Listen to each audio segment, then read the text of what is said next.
chúc mừng em là của ai đến quên nằm mơ thấy tôi nhưng giấc mơ không phải là tôi yêu em từng đêm nhớ em tôi lặng lặng để tìm gần em tôi không tin rằng không giấc mơ em là ai không phải là tôi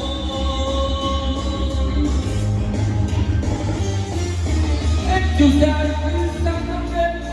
đến yêu yêu muốn trên cuộc đời tôi là cùng bước đến bên em ôi bao nhiêu sóng gần ta biết mưa thì thầm nhưng nói yêu em cứ đây luôn luôn mưa vào lòng nhưng từ lại đất mưa đến quá tôi cho em ngủ mất ban đầu tôi là ai tôi bay yêu em là ai tôi bay yêu tôi là ai tôi bay yêu em là ai tôi cứ mãi